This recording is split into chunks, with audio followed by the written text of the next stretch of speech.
We're Minnesota. I've lived here longer than I've lived anywhere else, so I guess I'm Officially Minnesotan? Officially a Minnesotan. Yeah, just like me too. We are now a $2 billion company. We're an ESOP, so we're a 100% employee-owned company.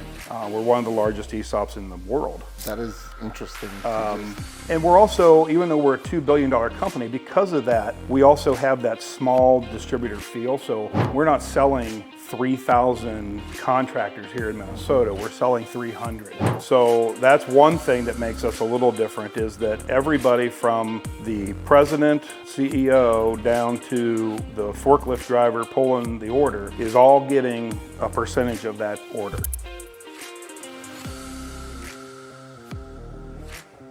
My name's Todd Darling. I'm with MacArthur Company. I've been with MacArthur on and off for the last 15 years. Been in the business for a little over 30 years in the building industry, and 22 years here in Minnesota. So got a little bit of experience on the road here, and how things are done here. It's definitely a different state than some of the other areas I've worked in: Ohio, Tennessee, Georgia. Some North Carolina, Virginia, or some of the other markets that I've done business in, and this has definitely been a very challenging market compared to those markets. Yeah, that's what I was just going to ask. Would you say that Minnesota is a lot more challenging than the other states? Yeah, well, at least those states, and at least in the product lines and what I was selling at the time, still building materials exterior. At one point, I was working for Georgia Pacific, so we were selling a lot of OSBs and panel goods and things of that nature. Mm-hmm. I was trading lumber for a period of time for them before they were bought out by Blue Links, and again, different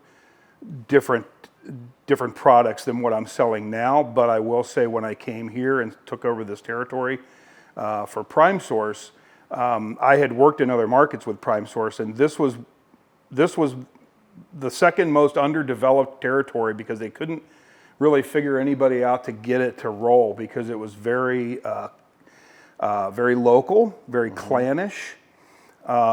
People like, if you're not from here, they want Midwesterners, they want somebody local, they want to buy local products.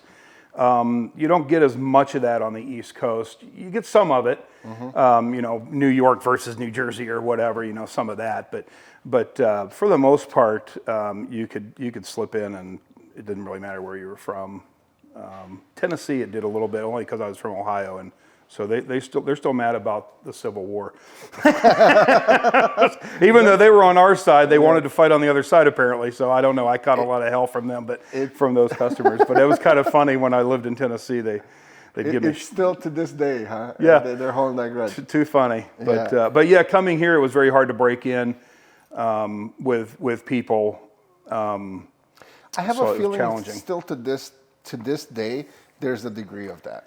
I still have a feeling that in our state, our products and whatever's kind of made here, whatever's in our Midwest, it's like it gives you I don't know why though, and I don't know why that is, but it almost gives you like a foot in the door a little bit easier if you mention, or if you say that it's either a product or a service or whatever it is that is a little bit closer than somebody from outside, and I don't know why, but like how small the world really is, that still seems to be something that people are clinging to. Yeah, I see it a lot. There's a lot of products, like LP that's made here locally. It's made in Two Harbors.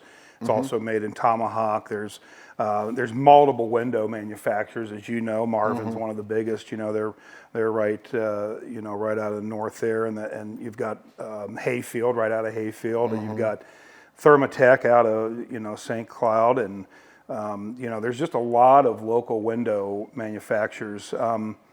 And then most of the other window manufacturers are made in Ohio. Right. So it's like you've got these guys in Minnesota, and then you've got a lot that are made in Ohio or Canada, the vinyl ones for the most part. So yeah, I think it does. There's so many options. Why not limit it to local? Right? You buy here, you buy local, you support local, you support local jobs, you support local economies. Yep. You're not supporting the economy in Ohio or out west or whatever. You're keeping things home, and I think there's a lot of that Midwestern that's a lot of the Midwestern feel. You know, I grew up in Ohio, so I'm not banging Ohio. I can tell you that. But that's that Midwestern feel, and that's that you know, family first and local first. Oh yeah, and I think that's still a big thing here in Minnesota. Definitely, for sure. Definitely. So, what got you into construction? Kind of, how did you land where you're at today? And you kind of mentioned Georgia Pacific, and how did it all come about? I got fired. That's how it begins. All the good stories start with that. I got fired. I got let go. I was an insurance adjuster for Nationwide Insurance. So like I said, I grew up in Ohio. So Nationwide was not on your side. Nationwide was, well, what I realized was Nationwide was not on my client's side, because as I was doing homeowner claims at the time, the reason I got fired was I was closing too many claims. Okay. I was paying out too much, and even though they can't really say that's why I was fired, that was why I was let go. Of course. Performance issues or whatever it was. So I got into that business because growing up in Ohio, Nationwide's out of Columbus, right? That's their headquarters. I had contacts within my family that worked there, and I was able to get an adjusting job, but I had to be willing to move. And so that took me to Virginia Beach. And about 6 months later, you know, this had happened. I'd gone from doing auto claims to homeowner claims because I was more interested in the homeowner part of it. Going through school, I had an engineering degree, but I was always interested in architecture and that kind of stuff. So, so that kind of drove me towards that side of that business. And then when I was let go, my job was, I got in the paper, and about a month later, I started at Georgia Pacific as one of their inside guys, and that got me into, they're in Norfolk, Virginia, that got me into more of the building materials distribution. Now that's two-step distribution, so we wouldn't sell to contractors, we would sell to other distributors or outlets, or manufacturer. As I said before, we did panels and wood products and things of that nature. When they got bought out by Blue Links, they shut down a lot of their, prior to being bought out by Blue Links, they closed a lot of their distribution facilities and brought those all into two major sales facilities and a hub of, I think it was 18 distribution facilities across the country. So they kept specific ones, and then they kind of had this distribution network set up where they would constantly run trucks. So they closed a lot of these sales facilities down and rolled the east, anything east of the Mississippi went into Atlanta, Marietta, Georgia, and anything west went into Denver facility. And then about a year later, 2 years later, maybe after that, they sold to Blue Links, private equity bought them, and Blue Links, but they became Blue Links Distribution. GP kept all of their manufacturing facilities. So they became strictly manufacturer. They got out of the distribution part of it. And so at that point, I was kind of stuck where I was. Where to go? I wanted to be an outside sales rep. I mean, my next evolution would have been to go outside sales. That wasn't going to happen because we had so many people that had been combined into these two facilities. I was so far down the checklist. I mean, I was never going to be an outside sales rep for them. So I had another friend of mine who had left and went to another company in Tennessee, Knoxville, called Diamond Hill Plywood. And they were just a small regional distributor. And they brought me in as an outside sales rep. And we had 29 sales territories. My territory was the 28th. The first year I was there. The second year I was there, I was number 2. And then when I left, my third year I was number 1. So I was able to get it built up, and then I left. And I got my job with Prime Source because I raised some eyebrows in that market from the Prime Source guy. And he's like, dude, I got to get you out of here. You're killing me. Because I was taking all that business away from Prime Source, working for Diamond Hill Plywood. And so Kenny McCaskill, still a good friend of mine, he said, I'm going to get you an interview with my boss. We're going to get you out of this market. I'm like, cool. Because then it was going to be a regional manager, right? I'm like, okay, this is great. Yeah, that's the next progression. So that brought me here to Minnesota in September of 2000. Okay. And I've been here ever since. Met my wife in Virginia Beach during that deal. She moved with me to Marietta, back to Tennessee. We had our first child in Tennessee, and then we moved here, and that's where we've been ever since. My daughter was 6 months old when we moved here. So. Oh my God. So yeah. That's awesome. So yeah, so we're Minnesota. I've lived here longer than I've lived anywhere else, so I guess I'm Officially Minnesota? Officially in Minnesota now. Yeah, just like me too. Like, for the longest time I was like, hey, I'm from Bosnia, and then it's like, right. Yeah, it just kind of came in. It's like, I'm just from Minnesota right now. Is that in Indiana? Yeah. Close, really close. It's in that direction. Right. So like, with MacArthur, we rely on a lot of stuff from you guys, mainly Sure. exterior products that we are sourcing from you guys. Roofing is main, and you and Dennis are kind of constantly on that. And I would say, just to start up with MacArthur, what would you say like the main difference between MacArthur and some of the other suppliers? Well, so so I've worked for other suppliers, and I've, like I said, I've been in other states, and I've seen how other suppliers conduct themselves and work. Mm-hmm. I would say the biggest thing that makes MacArthur different is we're not the 800-pound gorilla. We are now a $2 billion company. Mm-hmm. We're an ESOP, so we're a 100% employee-owned company. We're one of the largest ESOPs in the world, for that in that regard. That is interesting. So that's one thing that makes us a little different, is that everybody from the president, CEO, down to the forklift driver pulling the order is all getting a percentage of that order. Mm-hmm. So it means more to them than maybe the guy that's just making $15 an hour somewhere else. This guy's making the $15 an hour, plus he's getting that ESOP payment as a bonus on every order. So it really spreads, depending on what we get equated at each year. We go through a audit every year. They come in and they audit us, and they say, here's how much the company's worth, here's how many people you have, here's how many shares you have, and here's how much each share is worth. Yep. And everybody gets a portion based on their earnings. Yep.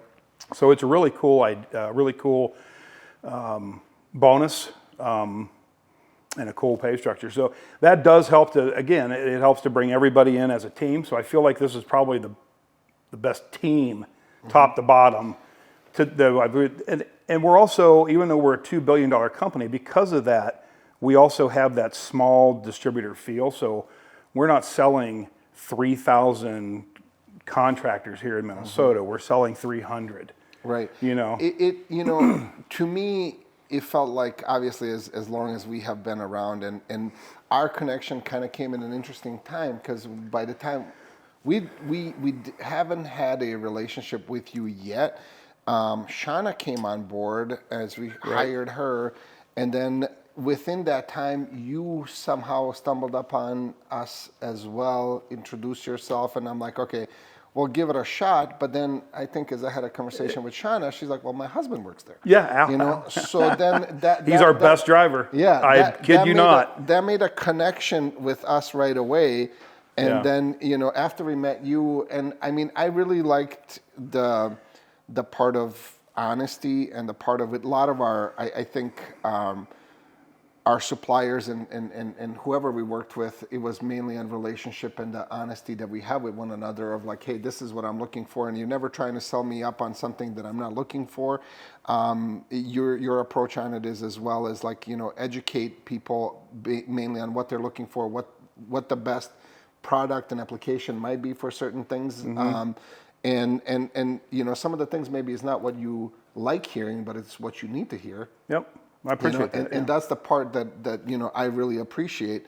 And at the same time, I feel like there is, like I might have that relationship in other places with the sales rep, mm-hmm. but that doesn't translate all the way down to the bottom line to the delivery guy, which I feel like with you guys, it does a lot more than anybody else. And even though you guys, when you say,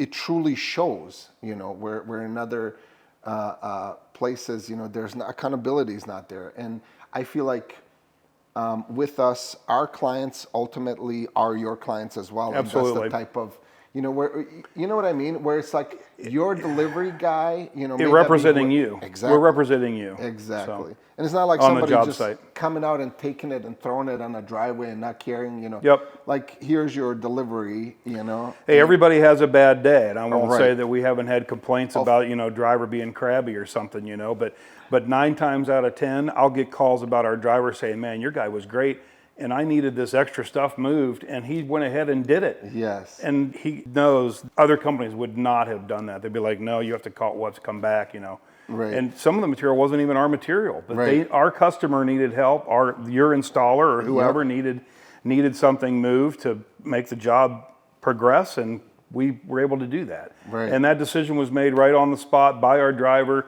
We tell our drivers, you make the decision. If you have the 10 minutes to move it, you do it. If there, for some reason you don't, explain nicely, have them call your rep, have them call the office, and we'll get somebody out there to take care of it for them. Exactly.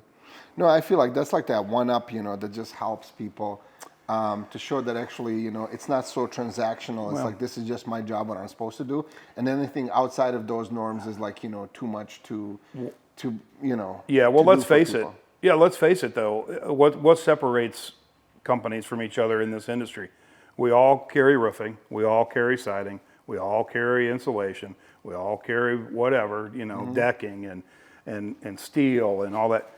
The only thing that's going to separate you is going to be attitude and following through with what you say. Right. I mean, service.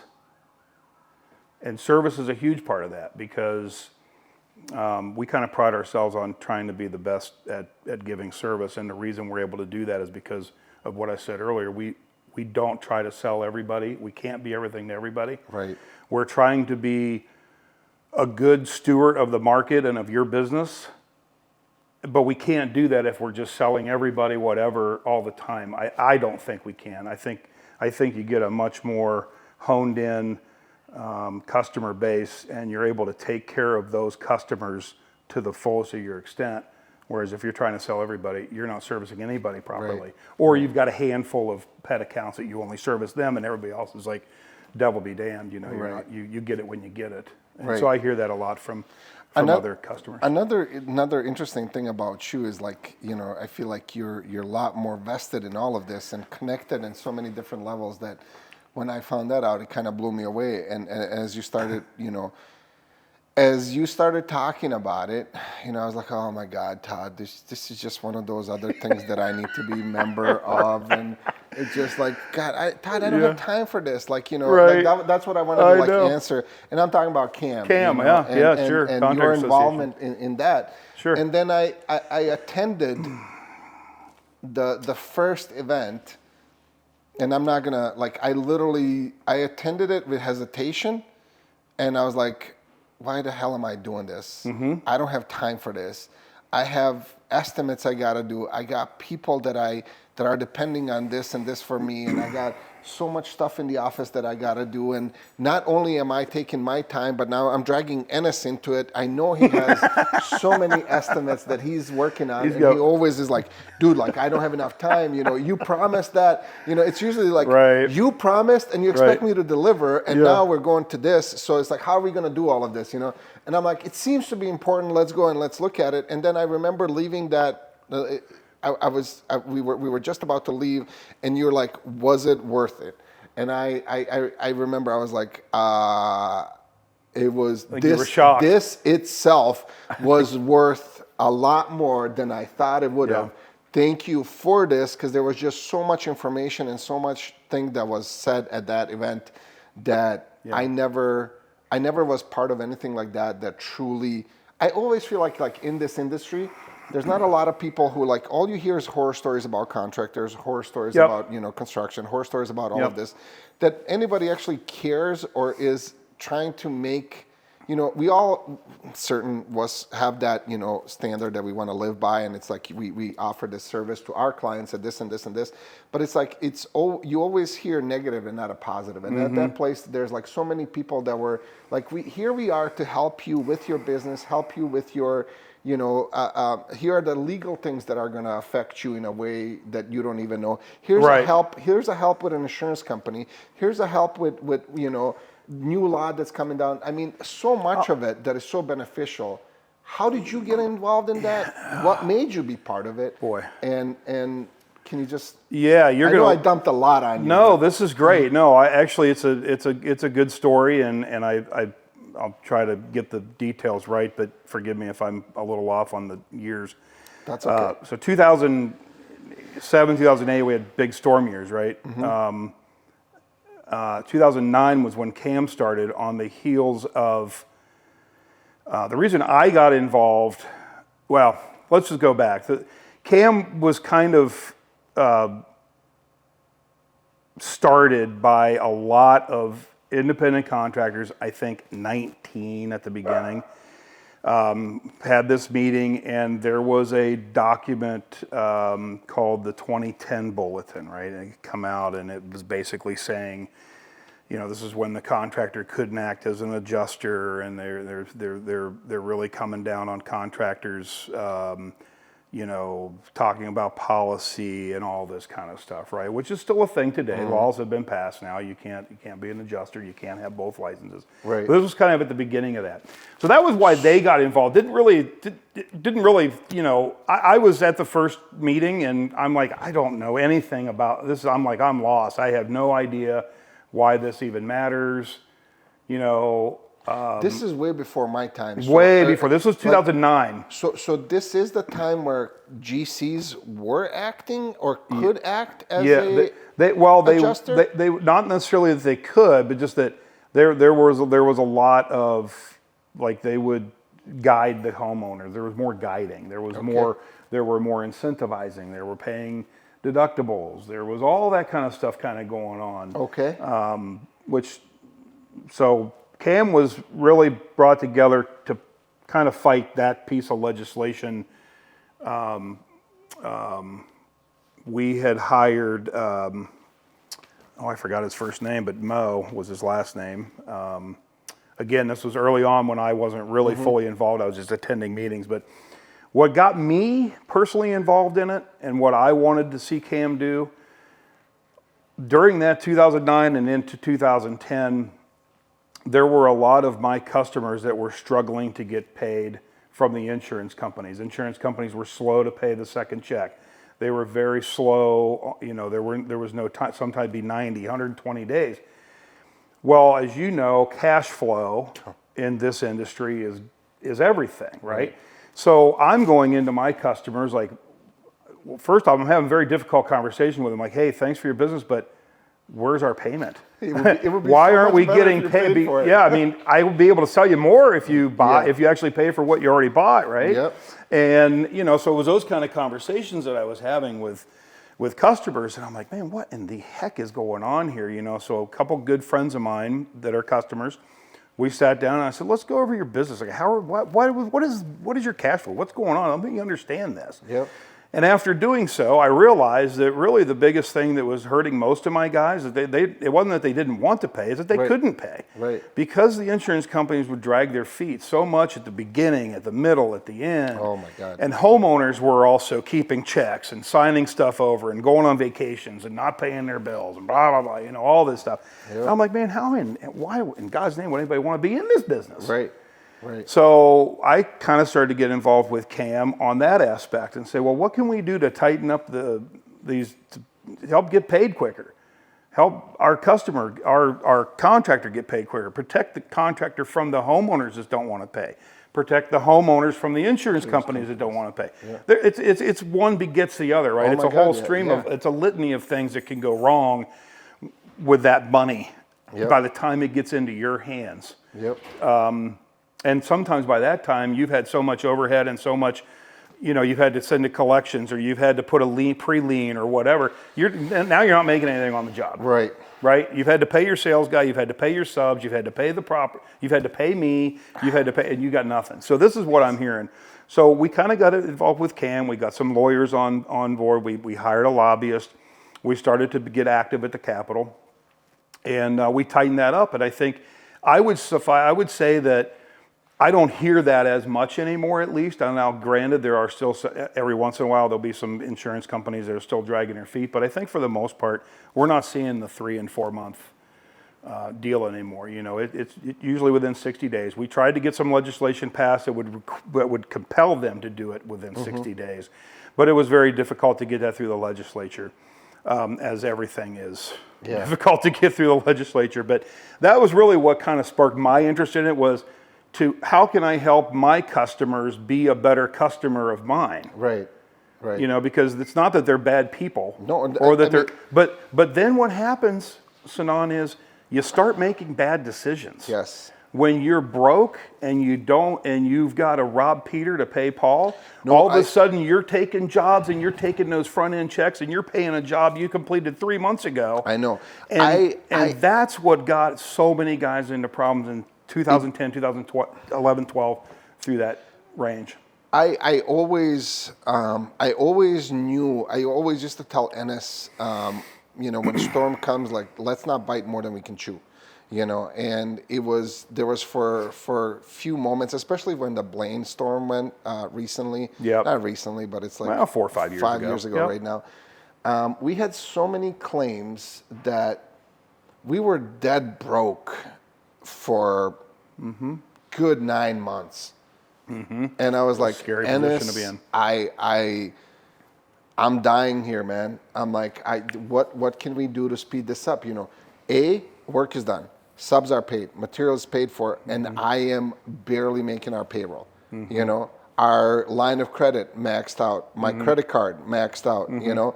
In the meantime, you're the owner. You're not paying yourself. No, but you're not making anything. Like, I'm dying over here. Like, you know, I'm like, there's no way, you know. And they're like, do you want more jobs? I don't want more jobs. I cannot keep this going, you know. And it took us good 6 months to argue with the insurance companies to start collecting some of those, you know. And then I believe, like, it came to the point where it was like at the end of the year, you know, and it's just about to, all of it is going to get closed out.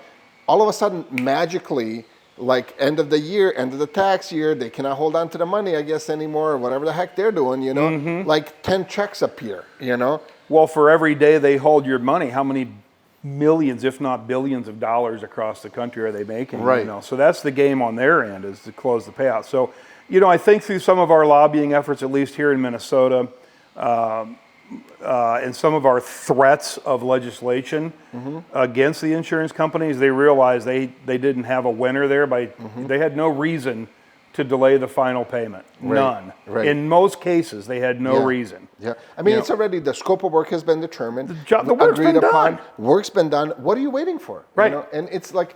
They're waiting for the bank account to get fatter.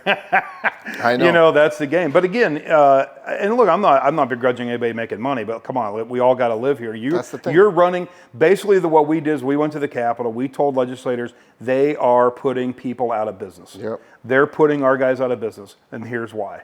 And before that, we never had a voice. Our industry, the exterior side. Now you had BAM, you had the Builders Association of Minnesota, but that's builders, that's new construction. They're much stronger, much bigger lobbying than what we are. We were never able to get our guys together, our exterior guys. They're always fighting over the next job. And that guy took my sign down and put another sign up. And he knocked on the door after I had my sign, you know. I'm like, all right, okay. You know, so all the infighting, it kept divide and conquer. You ever heard of that, right? Of course. That's exactly what the insurance companies were relying on. And it was allowing them to get away with a lot of things. I feel like insurance companies, as much as they are telling us, and they have been telling us that, hey, we cannot talk policy and we cannot talk whatever. Why in the heck are they doing our work and telling us what we should do and what our install process should be? You know, it's like I almost feel like even that needs to be tightened up a little bit. And that I feel like they're getting away with murder with people who are not educated. And then when we come in that know a little bit about it, sorry, not to interrupt. No, you're right. But like that we know a little bit about it, and then we come and they're like, oh, you're you know, like the response that some of them will tell our clients is like, he's gouging, you know? Right. It's like, No, I'm not Right. gouging. Right. So with the onset, so a lot of you unpacked a lot there, and Yeah. you said a lot, and that's true. For the insurance companies to continue the way they're working, they need to separate the doctor from the patient, right? The homeowner from the contractor. Most of these insurance companies and insurance adjusters have never held a hammer. Yep. They don't know Yep. anything. I will say I've not. Yep. So I don't pretend to tell you how to do yeah. your job. Yep. Where they're trying to separate that out and tell you that you can't advise a homeowner as to the proper way to fix the job for whatever reason is really the only way they can keep pulling the wool over the homeowner's eyes with their policies. Right. And because the homeowner doesn't know. And it's so easy for a homeowner, another reason that I joined CAM really was to try and change that perspective. So, if you went out and surveyed 100 homeowners, I guarantee you 99 of them say they don't trust a contractor. Right. You know, Right. 99, and the one was probably a contractor himself, right? You happen to get lucky and you got a contractor homeowner. Right. Outside of that, I mean, I guarantee you 95% of them would say, no, I don't trust contractors. Right. Why is that? Is that because the insurance companies are good hands people and they're like your good neighbor and they're on your side and all this stuff? Right. That's all marketing. That's Where all do you their think jingle. they get the money to get that to market, right? I mean, that's what they're, so they have brainwashed these homeowners into, well, my insurance company, certainly, I've been paying them for 20 years. I've been paying them my deductibles. Yep. And, if you add that up over 20 years, you've paid them $100,000 in deductibles, right? Or whatever it is, 50,000. And they won't pay, the 10 or 12,000 to fix your roof. Right. To fix your roof, but then they want to blame the contractor and say, well, he's charging too much. So some things have happened to stabilize some of that. Xactimate was kind of adopted by most contractors as the Bible of pricing, which I'm a little leery of doing that only because it's owned by the insurance companies. So that's the thing. That's the thing. But you know what? I gotta say, Xactimate is not the easiest to use and it's not the friendliest to use in any way, shape, or form. But it's almost like the way that they use it and the way that you get your first portion of that estimate. And if you don't know what you're doing and if you're not okay, if it's somebody who's just in construction and doesn't understand the entire scope of kind of what's coming with that, what insurance is trying to give you, is usually sometimes even third to half missing off of that. Yep. And then you go to a homeowner, it's like, well, my insurance is paying me this. Can you do it for this? Right. And I'm like, no. Because it always used to be insurance proceeds, right? Yeah, Here's the insurance proceeds. But you may do the scope of work and realize there's a code issue. Now you've got to figure out, well, is the homeowner paying for that minimum code? Yep. Because you're not allowed to do subcode work, right? You can't do subpar work. You lose your license, right? The insurance company doesn't want to pay for the code improvement because that's more money for them, and it was maybe directly related to the storm, right? Yep. However, you can't do the work on what was damaged by the storm unless you not upgrade, but bring up to code minimum. Exactly. Whatever the issue is, right? Could be decking on the roof, could be sheathing on the sidewall, whatever it is. Valleys, it could be ventilation, it could be whatever, whatever the so many different things. Whatever the code issue is. So that kind of, you've got another issue with insurance companies that doing that's actually what we're fighting right now is code minimums and requiring them. We're actually getting ready to pass a piece of legislation, hopefully next session. It didn't get through committees this session, but we had 100% support from both sides of the fence. What this will do, let me finish before I lose my train of thought, is statute 65A-10, which basically tells you how you have to conduct yourself in the market, things you do. It's very ambivalent on codes, and it doesn't really compel the insurance companies to pay for code minimums. And there was a case that went through the Supreme Court just this last year called St. Matthews versus State Farm, where they had a roof leak that damaged some drywall in the basement. Well, when they were going to cover all this, right? I was about to ask you about that. And when I was trying to get there in a fluid way here to tie it all together. But when they tore the drywall off, the roof, they covered, no problem. They got to the drywall, they pulled the drywall off. Well, there was a concrete, the foundation behind the drywall that was definitely not code. It was going to need to be repaired before they could put the structure back together.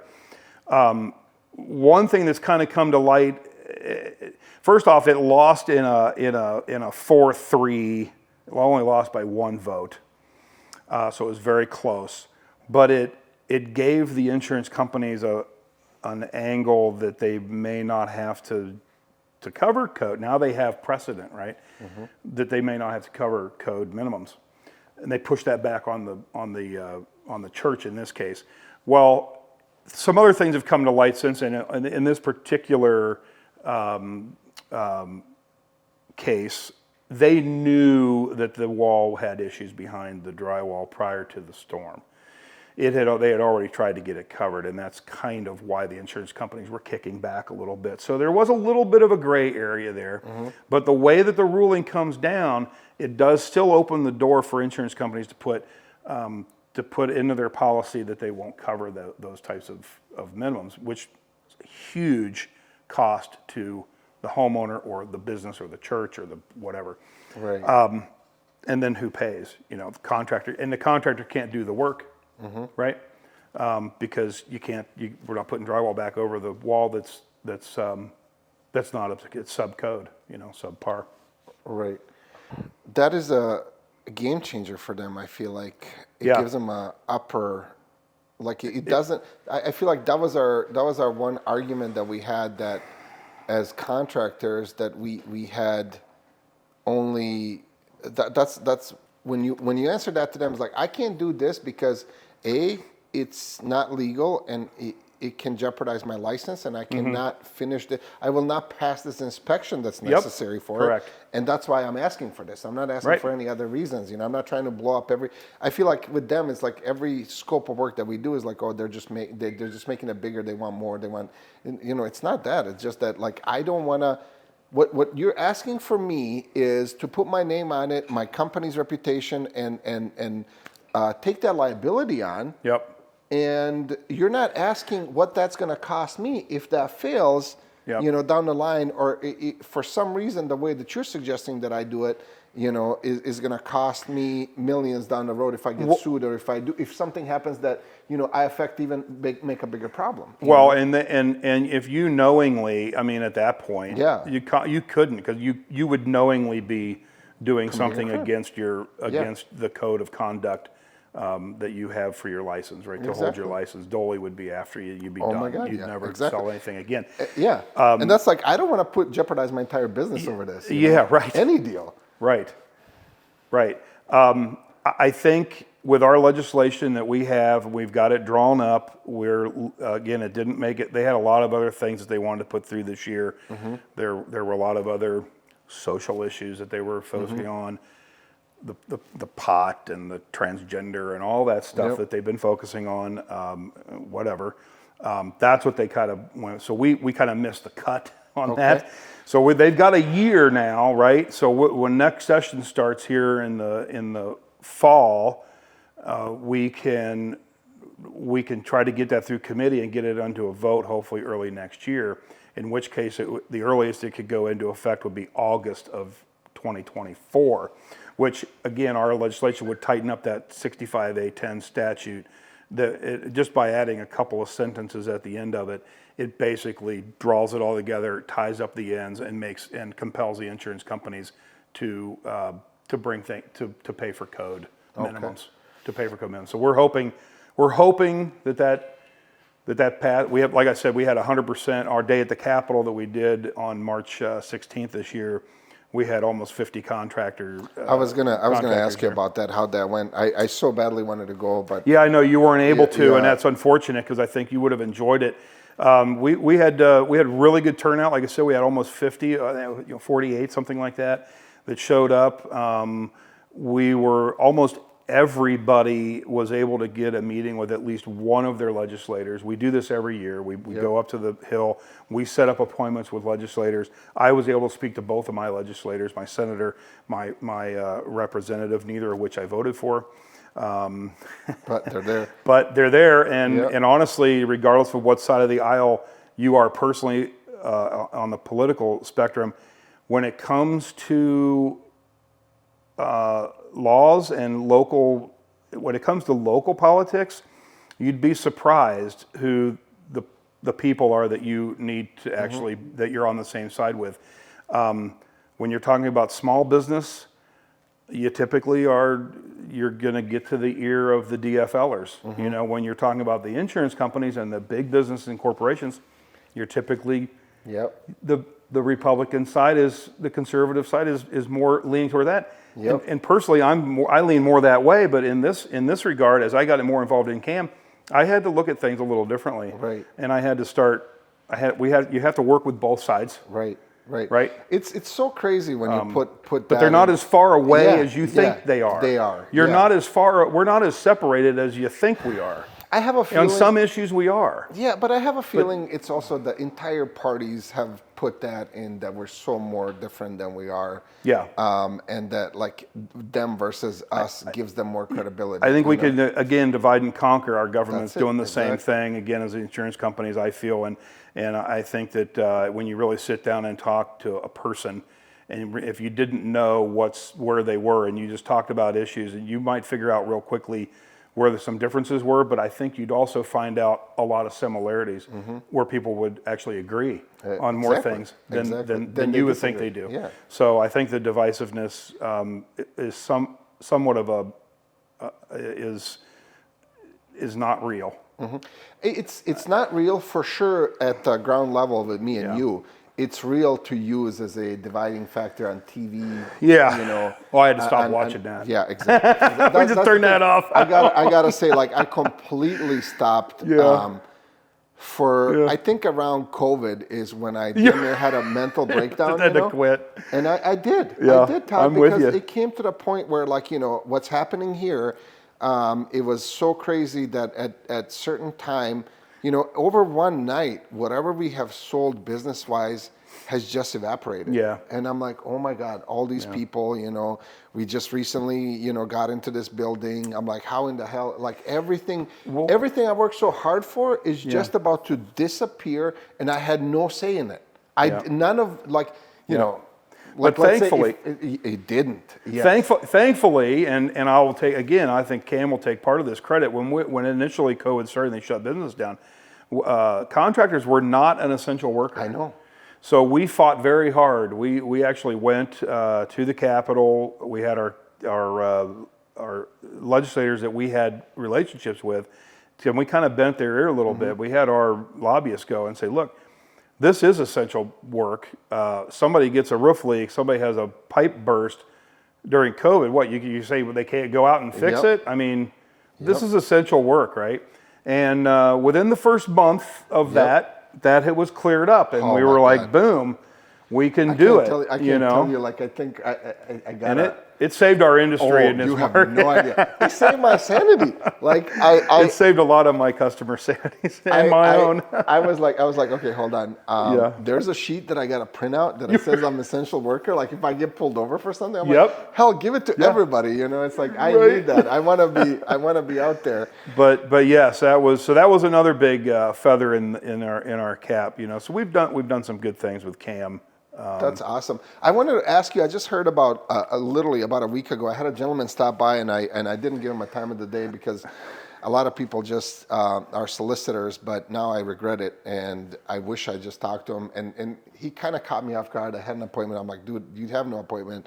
Sorry, I can't talk to you. He's like, this is really going to affect you. You need to know about this. Okay. And I said, how about I'll call you, give me your business card, I'll call you back, which I will. And I just heard a little bit more about it on Minnesota Housing First about this new, I don't know if it's like law that they want to pass or that they want to implement or whatever is going on, that like supposedly right now for GCs to be able to audit their subs and almost like it would treat are like depending on some of our subs, like who are they paying out? If they're paying out their employees, why should we be responsible for somebody else's business and auditing their books? Yep. It's like correct. I feel like, okay, if you let somebody start a business, yep. why are you making that my responsibility? So, you know what I mean? Yeah. So is Cam involved in that? Absolutely. Okay. Oh no, we've actually stalled it. We've stalled it twice now. It's not been passed. So it's called the wage theft law, is what they're wage theft bill right now. It's not a law. And it's in its third or fourth iteration now since it came out, which initially the way it read, and we had 3 lawyers read it, and they said, yeah, this basically eliminates 1099 employees. Everybody's an employee. 1099 subs. Everybody's an employee now. Yep. What this stemmed from, Sinan, was the Viking Stadium. Okay. So I don't know if you remember the issues they had with the Viking Stadium on their siding. But it still looks like crap, I think. I mean, holy, agree. It's and I terrible. saw that they were fixing, like, grand opening, fix the siding. Yep. Next summer, like, rip off half the more building. repairs. Yeah, yep. yeah. So they had 3 or 4 they had subs, and then subs like, I don't want to do it. He hired somebody else to do it. And then he hired somebody else to do it. Well, what happened is you got 2 or 3, 4 subs down the line. The last guy never got paid. The last 2 or 3 guys never got paid. First guy, GC, got paid. He paid his subs. They got paid. This guy didn't pay this guy. So therefore, this guy didn't pay this guy. So now you've got these guys complaining, hey, we didn't get paid. They stole our wages, blah, blah, blah. You know, that's why they call it the wage theft law, the wage theft bill. And so what we said was, look, first off, if you do this the way this is, you just basically eliminated every independent contractor in the state. Because there's not a single one the way that we do business now, because most independent contractors are paper contractors. They own the license, they take the test, they're not out slinging the hammer. Right. They're running the business, they're sales guys. Yep. They sell the job, they deal with the homeowner, they deal with the insurance companies, they deal with the product. Someone else installs that product. Right. Not somebody that works for them. Right. Somebody that has their own business. Right. That you hire as a sub, right? Yep. This would have eliminated that ability to do that. It would have said, well, once you hire him, now you have him on your books. And that's basically you have to say, hey, you got to look at his books and say, did you pay all your guys? Yep. Did you do this? Who the hell has time to do that? Excuse my French, but who has time to do that? I agree. You don't have time to keep track of your own books half the time. That's what I was just. And now you're going to do this guy, and then you're going to do this guy's. What if you had 2 subs down? It's like, I mean, come on. So to it's me, ridiculous. To me, right away, I thought of, okay, from our standpoint, in our business, our electrician, our plumber, our HVAC guys, they're all licensed and they do their own stuff on their own. That we hire as subcontractors. I don't have time to look at their books. And, no, they should be running their business. Exactly. But then when I'm thinking roofing, siding, windows, like all of my other subs and exteriors, it's like, and I might have 3 sets of them, but they don't just work for me. They work for 10 or 15 other people. Other of us, that are like me. So that was the first go at it, right? So we went back, we're like, no, this is not good, and we raised hell, and so they came back with another one and said, well, we're going to put this exclusion in this. So they added a line that basically said that single family or duplexes, standing alone duplexes, one duplex, not an apartment complex, would be absolved of that. So you're good if you're just doing single family homes or a duplex here and there. The problem is more and more people are getting involved in HOAs and trying to get involved in apartment complexes and selling whole homeowners associations and this and that, right? They would still be under the way it is currently right now, they would be under that new law. And that would again take, there's a whole sector of our industry, a handful of guys. That's all they do. Yeah. So it would destroy the way that. Well, and then here's the thing: these multifamily homes,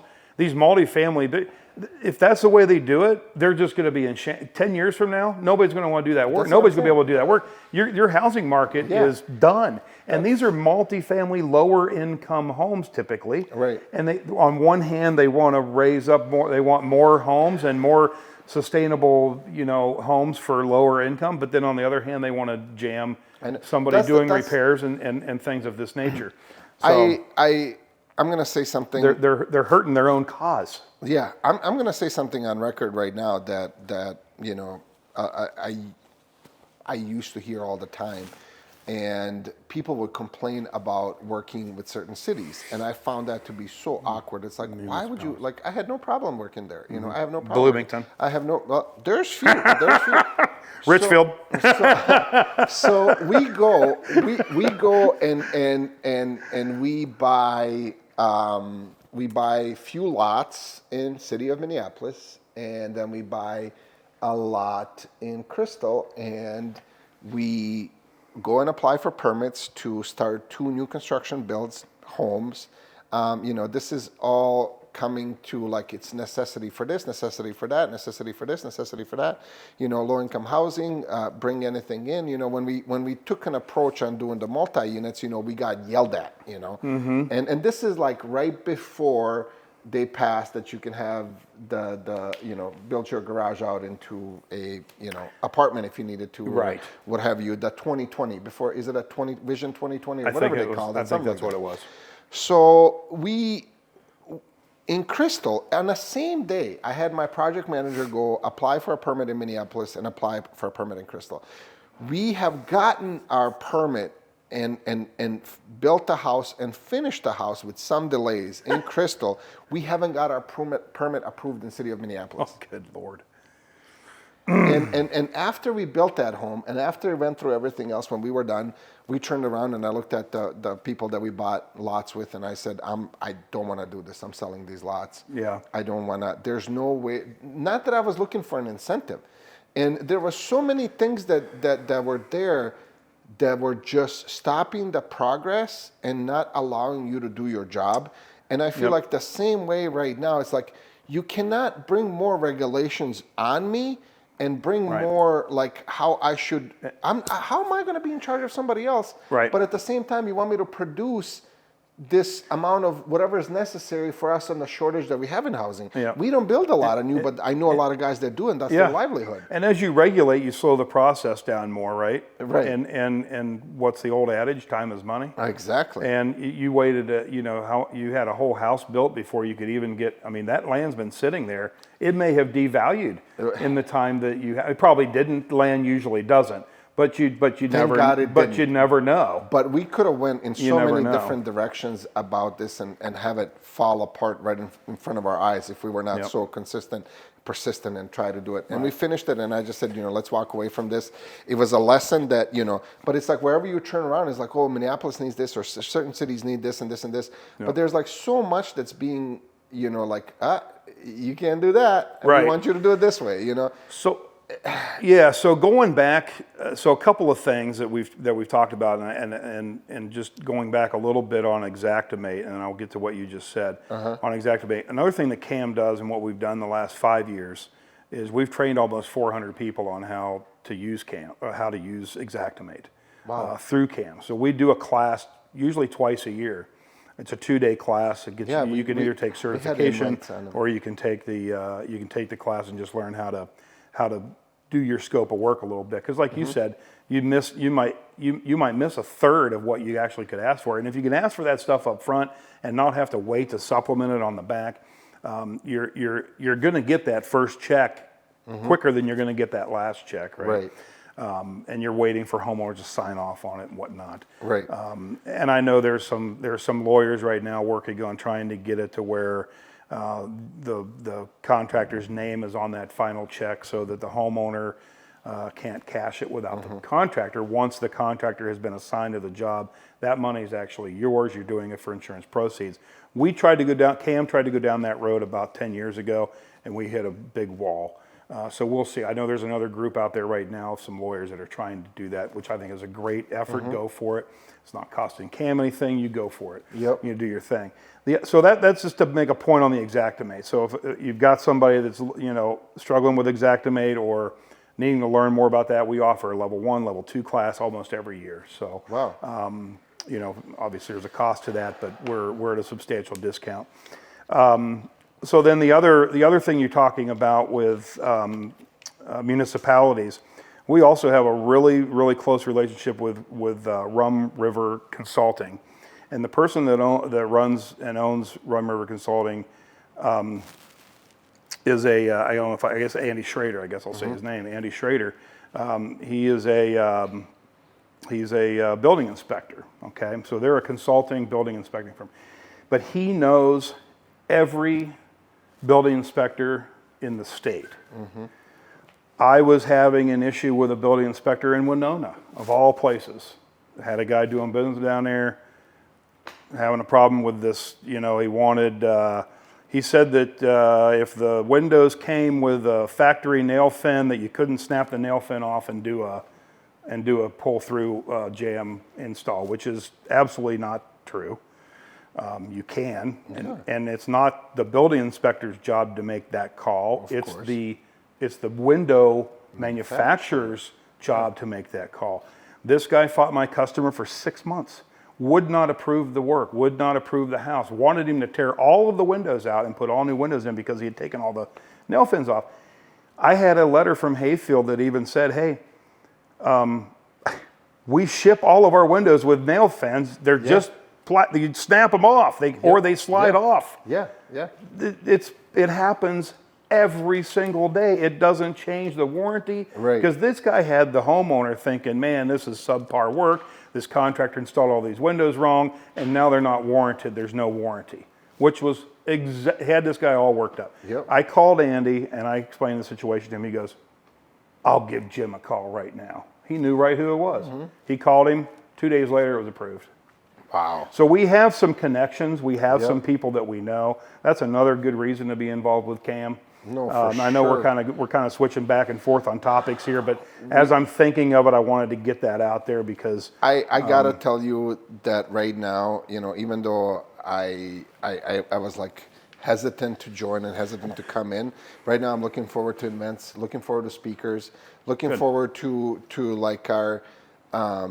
I just gotta tell you that the amount of information on the yearly continuing education that you guys provide has been, not to knock some other places where you could get continuing education, but the topics and relevancy of topics and what actually will help a businessman like myself and in this business and in this industry, and a relevancy of how you can use it and apply it in your everyday was mind-blowing to me compared to other places I went for certain things that isn't pushing product or pushing irrelevant information that I feel like it's light years behind, or it's like, I remember doing this class like 4 years ago, and I'm doing it again just to continue. I'm not learning anything. I'm not getting any further with it. It's not doing anybody any good. But the state is pushing me to go to my continuing education and do this, and yet the relevancy of it is not there anymore. We try to have it's kind of nice because I work for MacArthur obviously, and I deal with Cam, and I sit on the board and I kind of run their events. So it's a nice team up because I team up with my own company. We hold a joint CE class, which is what you have been to the last couple of years. And I know Terry Taylor, my boss, our branch manager for Ramsey and Bloomington, that helps to organize that for me. She does a great job of keeping things fresh. So Jim and Sean, Alden, Pearson, the presenters, they do a good job of refreshing that every year. They don't get, so I know a lot of these people that do the CE classes, they have the same cookie cutter canned program. They send it in because that has to get approved every year by Dolly. So they send it in, Dolly approves it. every year still approves. Yeah. Still approves. Well, so these guys will try this. They send a new program in every single year. So I think that's what you're kind of what you're getting at. And one of the reasons that we use them is that they are fluid. They go to what your current situations are. They'll talk about the current insurance problems, like with Sean Stevens. They'll talk about the current legal issues that you have. That's the part, install issues. That's the part that just kind of makes a full circle of, as we started talking about you, MacArthur, and other parts that you guys are involved in that take ownership of all of us, all of our jobs, all of our clients, all of the things that are out there that might affect or not affect our businesses, and or we're trying to. I feel like it's a better, tighter knit community that are working towards a same goal, and that's what I truly appreciate about you and MacArthur, and a couple of these last years that we have started utilizing you guys a lot more than somebody else, because I feel like it's coming. There's something deeper always with it, and there's a better connection with us, and our client is your client. You're always a phone call away, no matter what kind of crazy ass question I might have. And Todd, this is what or like, how many times did I call you and be like, Todd, shit, I forgot why I called you. I know you're calling me back, but I forgot why I called you. Hey, dude, we all got a lot of balls in the air, right? Yeah, we're juggling multiple things, so I get it. I forget. I'll lose my train of thought midway through a sentence. That's why I had to keep. That's why I had to keep rolling there when you were talking. I'm like, I want to make sure I stay on point here. Yes. Otherwise, I'll forget what I was going to say. I know. It's just that there's so many things happening. But and going back to you asking why I got involved with Cam, and what you just said is exactly why. Because I feel it separates me from other sales reps to do my job. And believe me, I've tried to get the ABC reps. I've tried to get the Lyman Lumber reps. And we've had a few of them come on through the board, sit on the board, then leave, come back, Beacon, America, all of my competitors. It's kind of a weird situation for me, because I'm actually recruiting my competitors to come in and sit at the table. But that's what we're asking you to do as well, right? We're asking you to sit down with your competitors and come. We can all, if we group together, we band together, we can get more accomplished. So that's the biggest thing, but for me, part of the reason that I did it was I saw an opportunity to separate myself from my competitors further. Yep. I had the MacArthur feather in my cap. I got the Cam feather in my cap. I got 30 years in the business. Yep. So I feel like if a lot of contractors would see it through that lens, that there's like, number one, there's enough business for all of us out there. Yep. You don't have to undercut anybody. And one thing that blew my mind in this is one rep approached me once, and I'm just gonna say, like, any rep that approaches you and tries to sell you something comes up with, so-and-so is shit, this is why my product is good. This is why my product is this. This is why my product is this. There was this,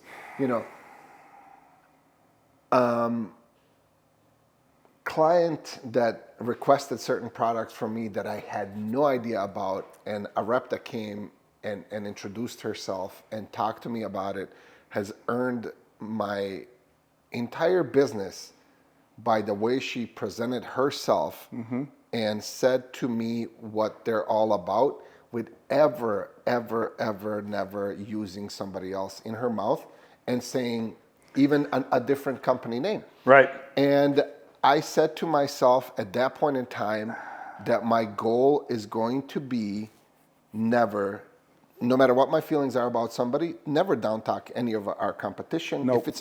And I'm like, there's no competition to me. I don't feel like I have people that do same things as I do, but they're not my competition. I do it a little bit differently. And I don't have that competition because I don't feel like that's a competition to me.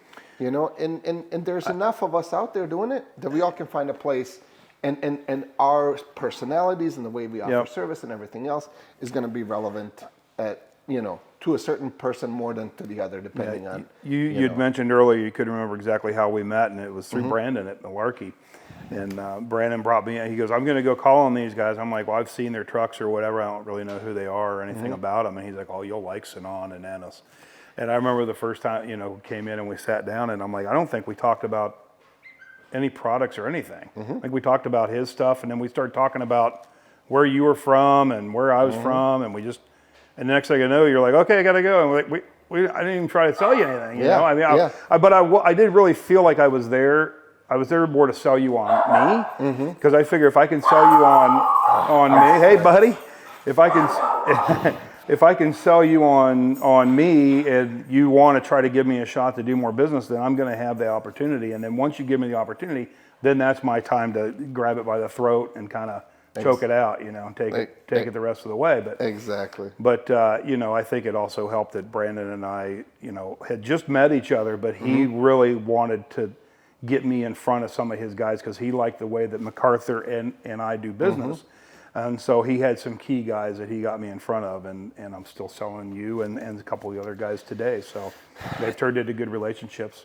And to kind of get back to that story, the person that did tell me that was Katie. Katie Ciani. So Katie Ciani. I love Katie, man. I used to deal with Katie for years. She's amazing. She was amazing. Yeah. She left that positive. She's in the same place where Brandon is. She just recruited him. So. Yeah. I just found out about that a little bit ago. It was a tough one. I'm going to miss Brandon, but, I'm like, whatever's better for you, I feel good. It was a lot better for him. So there's multiple reasons. One thing, we do vet all of our contractors pretty heavily. You have to be a member of the BBB. You have to have an A or better rating. You need to be in business at least 3 years because 90% of businesses are going to go out of business in the first 3 years. So that means you've established yourself. We check with Dolly to make sure licensures and everything are in place. We check to make sure there's no enforcements, and we do this every year. We vet all of our members as they rejoin. We vet everybody again every year. I do that. I could personally go onto the website, Secretary of State, Dolly. I put in the license number. It gives me all the information. It tells me if there's anything crazy.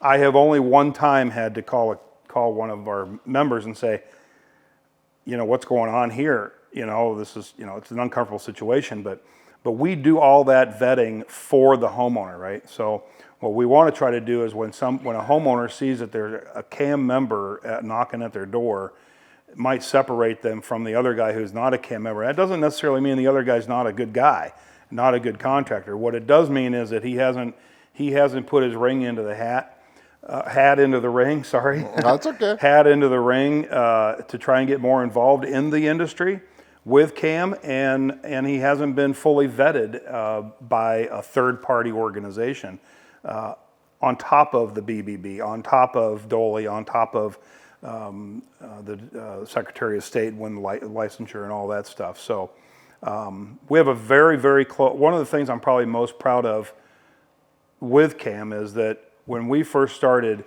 we couldn't even get the Department of Labor and Industry. Charlie Dernberger was the president at the time for enforcement. We couldn't even get him to return our call. He came to our first spring event, stood up in front of everybody and said, I hate contractors. I hate all you guys. You guys cause me so many problems, and I just hate all of you. And boy, I tell you, you've never heard so many guys yelling and back and forth. And boy, we had to pull some guys back. And this was our first one 15 years ago. Now he speaks at every single one of our events, and he has nothing but good. He said, I didn't realize this was the organization we needed. Yes. And he said, so you are separating these good guys from the bad actors. You're separating local contractors from out-of-state contractors, right? So another reason to your question is when you have a CAM member, they're a Minnesota contractor. They're not some guy from Denver or from Texas or from Florida that just happens to have a phone number here in Minnesota, or a magnet on his truck, right? That's the classic. They have to have a local brick and mortar shop, not some guy working out of his basement. Some guy working out of his mom's basement. We've had that before too. Anything that we do to help our contractors is helping the homeowner. Because let's face it, the homeowner again, like I made the analogy before, the homeowner's the patient, the contractor's the doctor. The doctor comes in and says, you need a new roof. Okay, that's great. Well, the doctor gets in there and just goes, oh, well, while I was in there, I discovered this, and oh, by the way, you need that. And so they're able to get that, for the homeowner. So what happens is when insurance companies separate the homeowner from the contractor, you're separating that patient from the doctor, and you have the triage nurse coming in saying, well, you're bleeding and you got to, let's put a tourniquet on there and that's it, and so it's more of a patch than a repair at that point.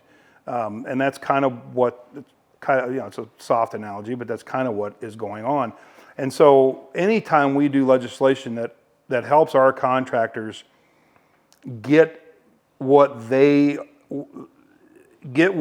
are deserved, it's really getting what the homeowners deserve, because the contractor's helping the homeowner. The homeowner needs a new roof. It also needs a new deck, and you needed the trim, and you needed this, and maybe you get it covered, maybe you don't, whatever the insurance is. But there's retail and there's everything else. But really, that's I would say anything that CAM does to help contractors, that's what we're doing for homeowners as well. We are a homeowner-friendly contractor organization. That's really what we are. Yeah, I was really excited when I heard that about Malarkey, and I was like, okay, I kind of had a hunch about it a little bit, but I'm like, I was actually surprised how fast it came out. And how okay, yeah, we're ready for it, and it's rolling out. And yeah, they had already had the testing done a number of years ago on both of those, and they both were one class higher than what they actually put them out at. Exactly. And which was really smart on their part. It's like, hey, let's get them out into the market. Now in this market, they've already been, Malarkeys that were put on 3 years ago, been through 2 or 3 hailstorms probably by now, depending on where you are. Yep. You've been through at least one. And so they knew how it would perform, and it was a good field test for them. Yep. So yeah, they're smart. Malarkey has some interesting ways to try and separate themselves. The smog reducing granules. I know. It's just the 3M innovation. That's kind of cool. Yep. I can't really explain the chemistry behind it, but basically putting a 30 square roof on is like planting 2 trees as far as filtering the air. Filtering the air, and I think that's pretty cool. Atlas is now Malarkey's, they had a 5-year, they were the only ones that could do it, right? Yep. Guarantee. That and was now, the 3M, I think, that they had. 3M, they brought it 3M. in, and I think they had a kind of like, since we're bringing it in, it's same with that Streak Fighter that they had, the 3M Scotch Guard granules. Malarkey was the first one to have that. They had them for years, and now not everybody, but others have Atlas has them. Same thing with the small reducing. Atlas has now put those into their shingles as well. There's some other solar reflective shingles and cool roofs and some other things like that are kind of coming out. And now that just made me think of something else too. Really, another innovation that's coming that hasn't really hit the market yet, but is going to is this GAF solar shingle, which is not a solar panel that sits on top of your already existing shingle roof. It's actually an integrated shingle system with your regular shingles. Obviously, it looks different, but it's a look of a regular shingle. I think it's a similar concept of what Tesla was kind of pushing. Very similar to that. Very similar to that, except I feel like the GAF one is more of a long. The Tesla one actually looks like it's got little, this one doesn't have the dragon's tooth as much as the Tesla one did, but it still looks phenomenal on a roof. I've seen some of them, Florida and out west, obviously in the desert areas, and California and in Florida, they've already started to do it. That'll be a fully backed by GAF, like they will. Like you wouldn't hire the subcontractor to install it. They have the installer, they have the electrician, they have you buy the product. That's a little more complex. It is complex, but that's coming. So I think you're going to see that in the next Well, supposedly it's going to be available in this market at the end of the year. Let's just call it the next couple of years. And will it be practical the first couple of years? Maybe not. So I think you'll start seeing it really getting sold in this market over the next 4 or 5 years. Yep. Yeah, that's kind of like usually what they say. It's a couple of years, but then it takes a little bit just for it to catch fire per se. Yep. You know, well, and they're only going to set up certain customers initially. You know, they're only going to they're going to dip a toe in. They're going to take it slow. Of course. But that's an exciting development. Look, I'm all for green stuff, you know, in solar as long as it's practical and affordable. That's the thing. You know, and you know, as far as you know, forcing things, you know, trying to force top down doesn't work. No. You need it bottom up, and you need to build that up. Exactly. And that's what GAF's trying to do. To me, it's more like, you know, I like the innovation part of it, and I like that, like, you know, malarkey has been disturbing that for quite a bit of years, and it was bringing, I'm saying that, like, entire industry to start thinking outside of the box a little bit, you know, and bring some of these things in. And I would say, you know, for somebody who is conscientious of that, it just makes it a easier thing that, like, okay, I got to do this roof anyways, but, you know, maybe I'll pay a little bit extra for this one. Right. But it also hits this, and this, and it helps out so much more, you know, with everything else that I align with, you know. It makes sense. And there will be rebates for that. I mean, right now there's like a 30% rebate, so that's pretty sizable. Even though it's more than 30% upcharge, it still helps to absorb some of that. And if you're on the right roof and you're with somebody who is maybe going to put a Camelot or a high-end shingle on anyway, well, that might be right in their wheelhouse. Exactly. You know, depending, as long as they're not in some big wooded area where they never get sun. That's true. That's true. You know, there's a place for everything, right? No, it doesn't work in every situation, but it's a pretty cool. It is a new and innovative product, so it's completely different. Well, Todd, I really want to thank you, and I appreciate your time for doing this with us. For sure. And I appreciate you for everything that you're doing, and that you are also one of those, I would say, suppliers, members of community who is pushing us all to do better, to be better, and to do better at everything that we do. You know, not just our relationships, our clients, our suppliers, and everybody else that's involved. So cool. I truly appreciate you, man. Awesome. I appreciate you too, man. Thank you, buddy. Thanks. Thank you so much.